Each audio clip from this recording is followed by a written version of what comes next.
What's up, everybody? Welcome back. We were here with some more PGA DFS picks and lineup advice for DraftKings and FanDuel, this time for the Charles Schwab Challenge at Colonial Country Club. Welcome, I'm Brian Jester, co-founder here at Occupy Fantasy. I'm a qualifier for the 2025 Fantasy Golf World Championship on DraftKings. And I'm joined by our PGA DFS analyst at Occupy and fellow $100,000 PGA DFS winner. It's Niromada. Niro, happy post-major week. How are you? Yeah, always a little bit of a hangover when we get to the week after a major, but I'm ready. Didn't Had an okay-ish week for being underneath the field on Scotty, which is probably about as good as I could do last week. So I'm ready to try and get some of that back this week at the Charles Schwab. Yeah, which is a miracle. I was worried when you confirmed that you were going to be under the field on Scotty. So I'm glad to hear you made it out at least a little bit unscathed. So what we're going to do in this video, we will briefly recap the PGA Championship. Just one takeaway from that tournament that we want you to know about for future contests. Then we'll look at the top 10 plays in our Occupy model. What is the data telling us who the best plays for the Charles Schwab Challenge this week? We'll look at what industry projections are telling us and who will be higher owned in high stakes contests. And then we'll talk about the early market movers. What are betting markets saying this early in the week? We're recording Tuesday afternoon. We have a couple guys whose odds to win have already improved at multiple sportsbooks, so stick around for that. And then at the very end of the show, we will close it out with some showdown and weather-related notes. But you guys liked this segment last week. We will hand build a dummy single entry GPP lineup to show you how we would hand build lineups for smaller GPPs. That's at the end of the show, so make sure you stick around to the very end for that. So Nero, last week, the PGA Championship, I would say the model nailed the top tier, right? It had Scheffler, Bryson, Rahm all in the top 5. Neiman was in there as well, had Rory outside the top 9, which if you use that as a guidance, that worked out pretty well. You had a great call of Taylor Pendrith, who I have no idea how, but snuck into the top 5, top 6 of that tournament on Sunday. But the really what I want to take away and just really pick your brain on, Nero, is we've talked about this a couple times before. You and I even made this mistake as we hand built the lineup on stream last week, is that there is a really, really good reason to almost always fade the cheaper chalk in PGA DFS, like Keith Mitchell last week, like Mackenzie Hughes last week. Yeah, now that you say that, I do remember we had Mitchell in there, and we totally should not have.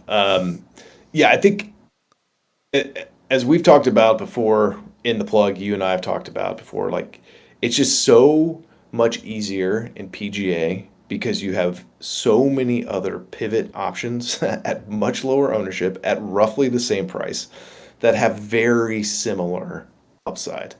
The other thing that you can do to further mitigate your risk is play those guys in cash, which is what I did. So my cash lineup was Rory plus Bryson plus Mitchell and Hughes because they were so cheap. And then I had Corey Connors and Bud Cauley, I think, was my thing, and I got in just at the very back end of the cash with those four guys because Connors went low on Sunday, and Bryson got the tied second, so I got the bonus points there. But point was, like, I felt more okay being under Mitchell and Hughes in GPPs because I had them in cash, and I knew that if they did really well, while it would be hurting my GPP lineups, it would raise my floor because it would ensure that my cash teams were going to get across. That's a really good way to look at it. And if you, like you said, there's so many more options in PGA DFS. We have 100 plus golfers most weeks. And you compare that to, let's just say, like a backup point guard is starting in NBA DFS, a backup running back is starting in NFL DFS, and those guys are super cheap. And oftentimes they'll be 15, 20, 30 times higher owned than similar guys in that price range. The thing is, they probably should be 20, 30 times over, and they're probably 20 to 30 times more likely to outscore those guys. The thing is, Nero, you look at Keith Mitchell, or you look at Mackenzie Hughes, were they 20, 15 times, 10 times, 5 times more likely to outscore Rasmus Højgaard or someone else in that price range? The answer unequivocally always is no. I mean, you could just look at their head-to-head pricings in the betting markets, and they weren't even 1.5 times more Right. likely to outscore those guys. So, the leverage you get is just so big. It just feels bad internally when those guys come through and you faded them, similar to how it does not feel good internally, like when Scotty Scheffler comes through and you make a decision to be well underneath the field on him. Well, Speaking of Scotty, let's move forward and look at Yeah. this week's Charles Schwab Challenge, where Scotty is plus 220 in the betting markets to win once again, which is pretty insane to think about. And obviously, there's a pretty big gap after Scotty Scheffler. And no surprise, he's number one in our model this week. So the top 10 plays in our occupied model. Number one, Scotty Scheffler, OF index above 100. Once again, his OF index Nero is like 20 plus higher than the next golfer in our model. The key question here is, though, will Niromada play Scotty Scheffler this week? Yeah, I seem to be the Scotty indicator because when I say go under on Scotty, he wins, and sometimes wins by like a million. And when I say I'm gonna like match the field or go over on Scotty, he plays not quite like a human being, but he gets like sixth or something instead of first. So I'm sick and tired, as I've mentioned many times in the plug, of trying to be underneath Scotty or trying to find the reasons to fade him. He's so good. And yes, normally a guy coming off a major, I would be like, yeah, fatigue and all the things. But I will play him. I will probably wimp out and just meet the field on him and then try and get creative in my other spots because I was reminded last week of his brilliance. And it's just almost not worth it to be underneath him. And he's singular that way. Like that's not quite peak Tiger Woods, but it's close. And there's just no other golfer that you can say that about. And probably a missed opportunity last week if we were not over the field on him because very rarely do we get an ownership discount on Scheffler. And we have Bryson Yes. and Rory similar, if not higher owned in some contests. And the fact that Scheffler was potentially the third highest owned of that group, everything becomes clearer in hindsight. Always becomes clearer in hindsight. But I think in other sports, you and I are both really big fans of like the pay up to be contrarian angle in DFS. And I mean, honestly, that's basically what Scotty was because he was third in ownership to Rory and Bryson in most contests. And you could easily have considered that like pay up to be contrarian. And like, when would you ever have the chance to like pay up to be contrarian for Scotty, who, by the way, this week is more expensive than he was last week, but no one is priced in the 5K range this week, Brian. Like they're back to the old pricing scheme. 6K is the bottom, but yet Scotty is more expensive this week than he was last week, despite the fact that there was 80 guys in the 5Ks for prices last week. And that alone should hold his ownership in check a bit this week. It won't get super outrageous, but kind of like the PGA Championship, we still have a bunch of guys 135 in this field. So we can find some cheaper guys to mix in. Let's move on to the next play in the model is Daniel Berger, who is $9,900, and he'll be tough to fit in if you do play Scotty. So this is part of the balancing act of playing Scotty, not playing Scotty. So Nero, talk to me about Daniel Berger, and then the next in the group is Aaron Rai at 9,100, another 9K golfer. Both these two guys, similar profiles, I would say. Yeah, but I mean, both of them have been playing very well this year. Both of them could absolutely anchor non-Scotty lineups.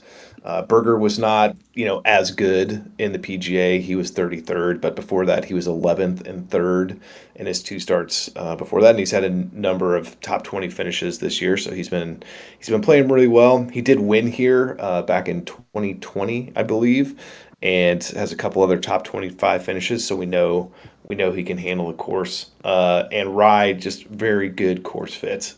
This course rewards a little bit of accuracy, good short game. Those who can get real hot with the putter, which maybe isn't completely Rye, but this is more his style of course than like last week, right? Like this just not his thing, but Colonial, where they play, is. And I know he was 12th here, I think, in 2023. So another guy who can handle the course and who can anchor non-Scotty lineups.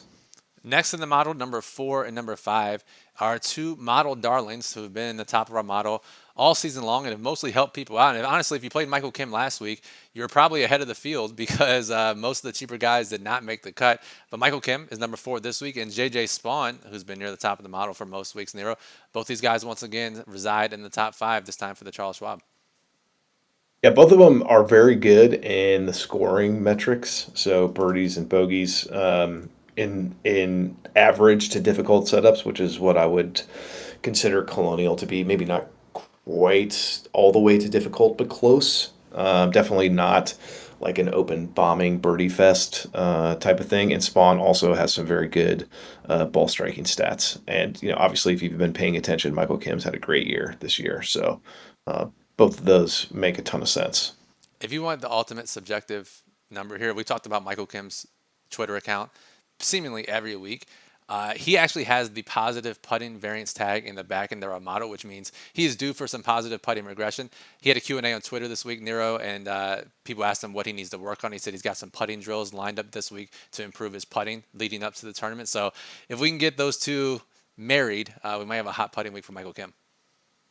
If he just discloses that his putting coach flew in Yeah, that's all we for need. practice, look out. I will lock him 100% in all of my lineups. That is exactly right. We'll be on the lookout in the press conference to see if Michael Kim drops that nugget. Next, two guys we don't really see too often in the top of the model. It's Lee Hodges and Victor Perez. Any insights as to why the model might like these two guys, Nero? Yep, both of them very good iron players this year. They have, I think they're both in the top 15 for approach play in the metrics that we're looking at. So pretty good scoring and ball striking for both as well. Lee Hodges also is a very accurate driver.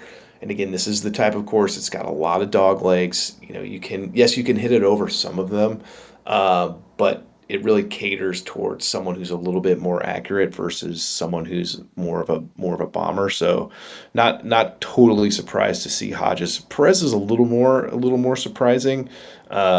But again, a good iron player is going to show up well here because of the emphasis on the approach play. And let me ask you this about Lee Hodges: 4 missed cuts in a row. We don't have projected ownership just yet as of Tuesday afternoon. I imagine because of that, he will be incredibly low owned. So again, if we're looking at pivots in that lower pricing range, depending on who we uncover as the popular option in the low 7Ks, maybe Hodges is a pivot away from that because no one's going to want to touch him based on his recent performance.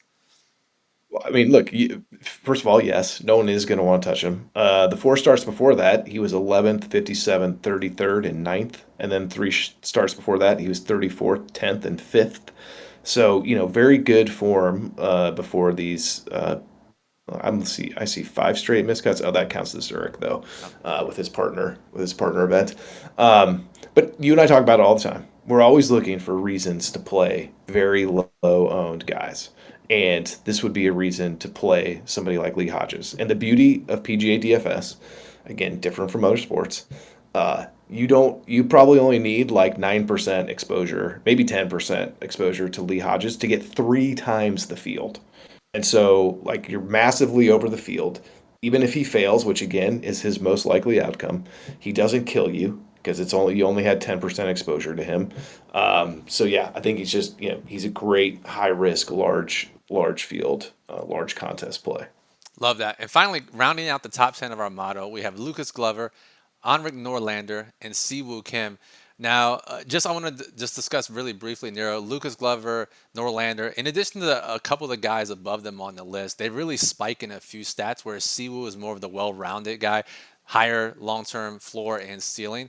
And I think we talked about this last week as well. Do we want more well-rounded guys? We want guys who can spike, and I think it's a good idea to mix and match those types of profiles within your player exposures and your lineups.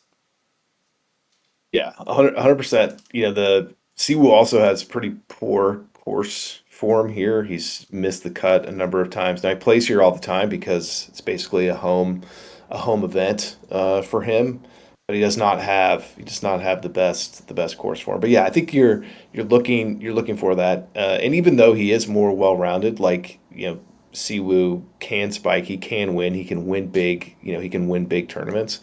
And he was right there, obviously, at the PGA. A little bit different profile, obviously, than Lucas Glover and Henrik Norlander. Both, again, though, Glover and Norlander would share the fact that they're like very high in the approach rankings. And again, for any type of like, I'm a great iron player, I have great ball striking stats at this type of event, where you have some emphasis there, and then but to truly win, you really need to get hot with the putter. Like, you really need to putt well at this event to win. Greens are small, a lot of up and downs.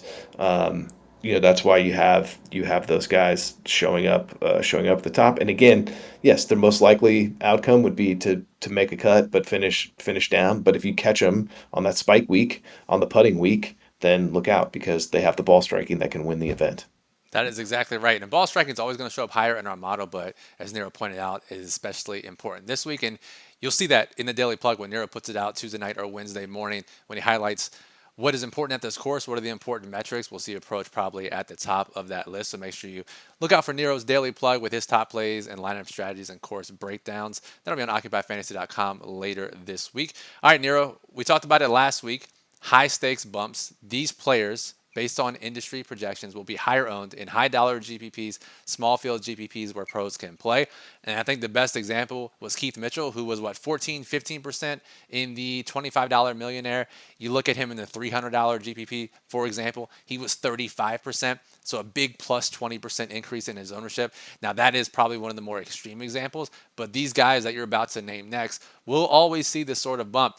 And again, if we're looking at fading cheaper popular guys, it's even better in smaller GPPs because their ownership is inflated even more and they can miss the cut at a couple percentage points lower of a rate than guys who are right around them. Again, does not reflect the ownership. So Nero, what are industry projections? Again, not ours, but projections in the PGA DFS industry telling us who will be the higher owned guys in these smaller high dollar GPPs than in the large field GPPs this week. Well, first, one additional note, Mitchell and Hughes were between 30 to 50% owned in cash.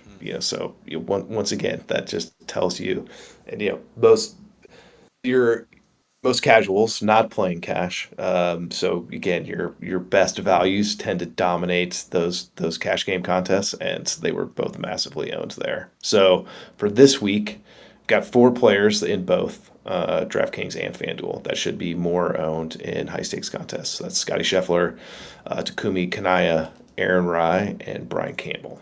So those four would go across both platforms. On DK, added to those four would be Jacob Bridgman, Max McGreevy, Taylor Moore. And then on FanDuel, added to those four, Daniel Berger, Rio Hisatune, Matt Wallace, and Andrew Putnam. So a pretty interesting list. A lot of the guys, some of these guys are shorter hitters, more approach play. Any insight on Kanaya? I don't want to put you on the spot. I don't know much about Kanaya. It's interesting to see him on this list, at least well, I guess on both sides, Takumi Kanaya.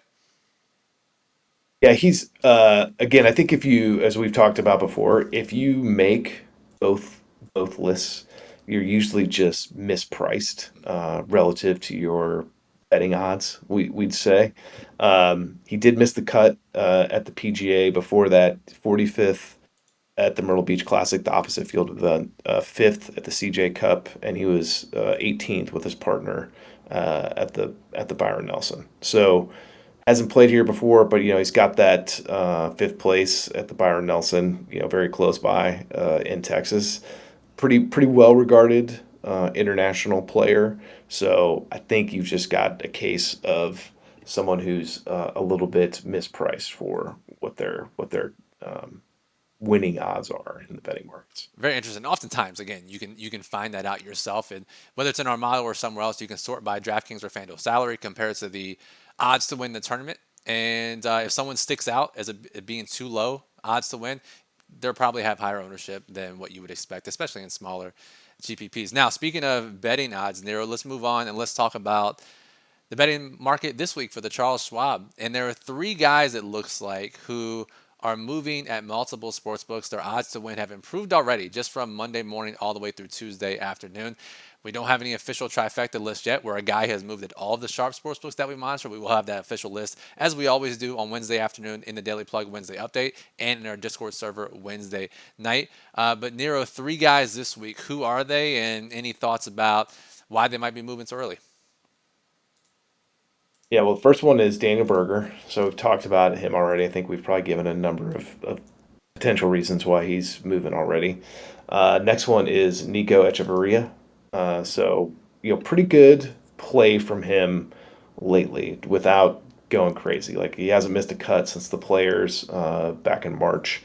Couple top 25 finishes in there. But a number of low rounds throughout. I think part of the reason you're getting it though is he's an accurate mostly accurate driver of the golf ball, and he's got good approach play stats on the whole, we'll say, for the year, especially the last two events. So he was 18th in strokes gained approach at the PGA, and he was 6th in strokes gained approach at the Byron Nelson in his last two starts. And he can get real hot with the putter. In fact, if I look back over his last 15 or so starts, he's got a third, a second, a sixth for finishing ranking in strokes gained approach for that tournament, and a couple other like 14th, 16th. So a bunch of top 15, top 20 finishes with the putter. So you combine that, I think you've got a good fit.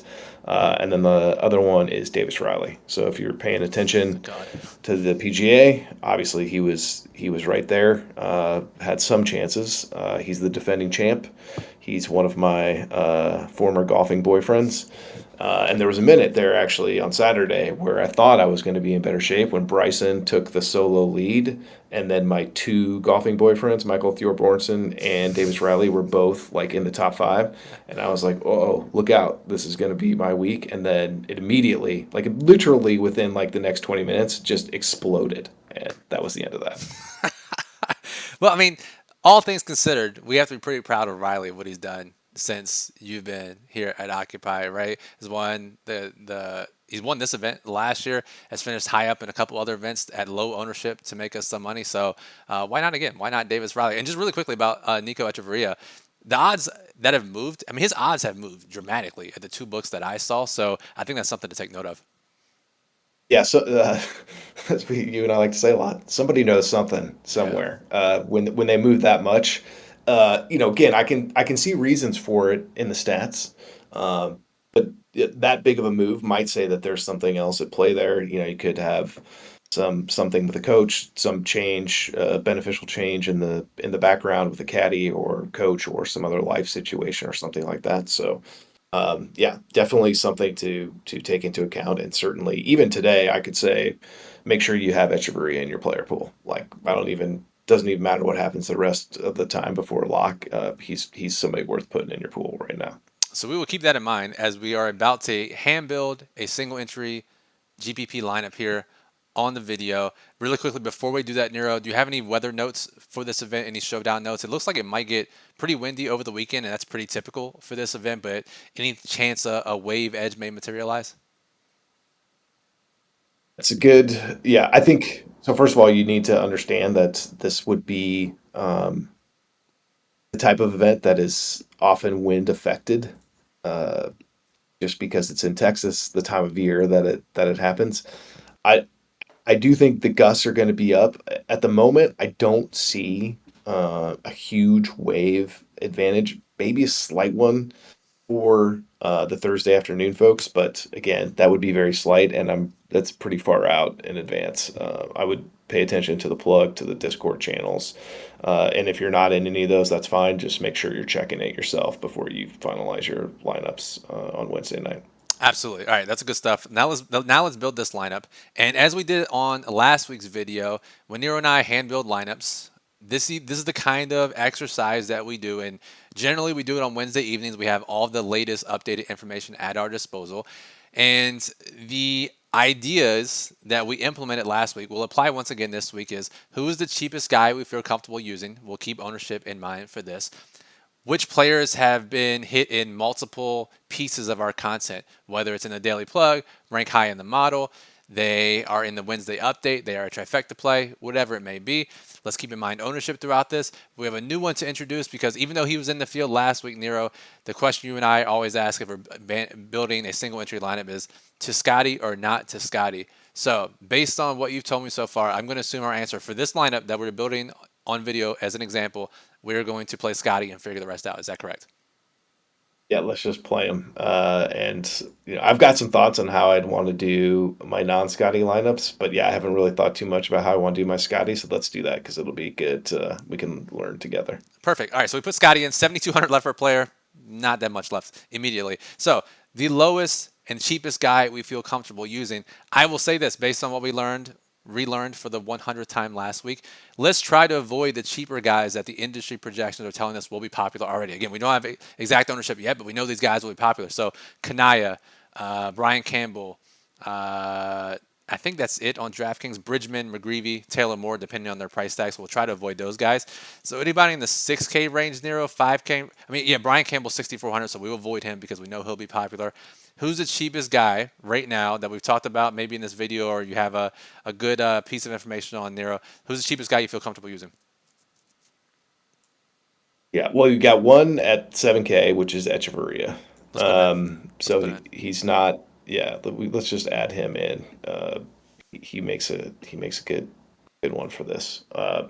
If this was going to be in a truly large field contest, I think I would be comfortable going all the way down to like Hayden Buckley, Mm. down 6,300. But if this is going to be like 1,000 entries or less, I don't think I would use Buckley. So yeah, maybe Echeverria would be towards the low end. You could talk me into Van Royen at 6,700, which I know would make you feel good. You've got Norlander at 6,800, who we've already talked about in here and is not going to be popular. We know that. Um, so maybe one of those two, if not Buckley all the way down to 63. All right, let's go with Norlander because we're encouraging our viewers to use the information they have at their fingertips. And we've talked about Yep. Norlander as a top model play, top 8 in our model. That should be worthy enough to play him in a small field GPP lineup. So we'll put him here. That leaves us 7,500 with Scheffler, Echeverria, Norlander. Now, Nero, with Echeverria, again, we don't know his ownership just yet. I don't think he'll be popular. Maybe he will be, but we know Norlander will not be popular, so we can be pretty free with how we build the rest of this lineup. 7,500 left per player, so we can go above 7K, above 7,500. Let's see. I'm scrolling through anybody we've talked about. We've talked about Lee Hodges. You think based on his 4 missed cuts, maybe he's a little too risky for a less than 1,000 player GPP. But any guys stand out in this low to mid 7 range that we can play? Yeah, that's good. Well, I think Bezadenhout Seabez at 7,500 is interesting to me. He was in the mix last week at the PGA. Didn't see much of him on TV, but he was there. Um, yeah, Ryan Gerard at 7,900 would also be interesting to me. He might be a little too popular. I'm not totally sure. Um, and then so yeah, Vegas or Wallace down at 7,200 would also be interesting. And you've got also Hisatune at 7,100.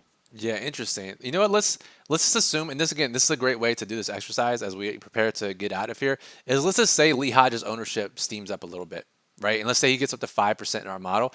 That would give us, despite him having higher ownership, that would give us a little more comfort in knowing he's not as risky of a play as opposed to guys who are like 1% in projected ownership, Nero. So I'm just going to throw in Lee Hodges really quickly, just an exercise on Wednesday evening. We see that his odds have moved and he's a little bit better of a play in more than one area, not just our model. So Lee Hodges, and that would leave 77.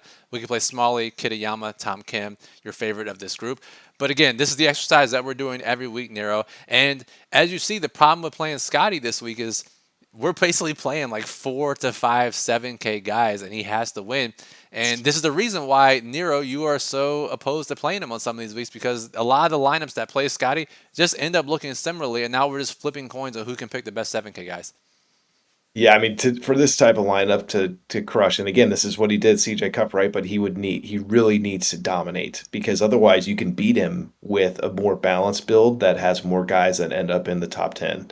Um, So yeah, 7,600 like that. I wouldn't actually even be opposed to like grabbing Harry Hall at 8K, and then leave me one more shot down the 7,200s. I like that because it gives me. I feel like I would get at least one more player with potential like top 5 upside, to include with Scotty, and maybe Scotty wins and Harry Hall's in third place or something like that, and then I feel like I got a better shot with my last 4 guys. So if we did that, that would leave 7,200, and I'd let you stick the last guy in there. We will let our viewers stick the last guy in there so they don't copy our lineup into their own contest, because Things There are you going to go. change by Wednesday evening. Again, if you like this exercise, give us a thumbs up on this video. That'll let us know that we should continue doing this at the end of each PGA DFS video.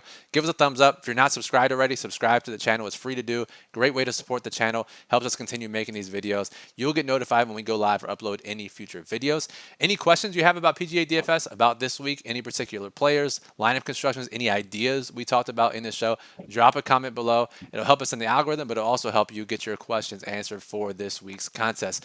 So for Nero, I am Brian. Thank you everyone for listening. The model is up already on the site. The daily plug will be up Wednesday morning. Projected ownership will be updated to Wednesday night. And the lineup builder is already up and running to help you build as many lineups as you want for PGA DFS. Thanks for listening and good luck and enjoy the Charles Schwab Challenge.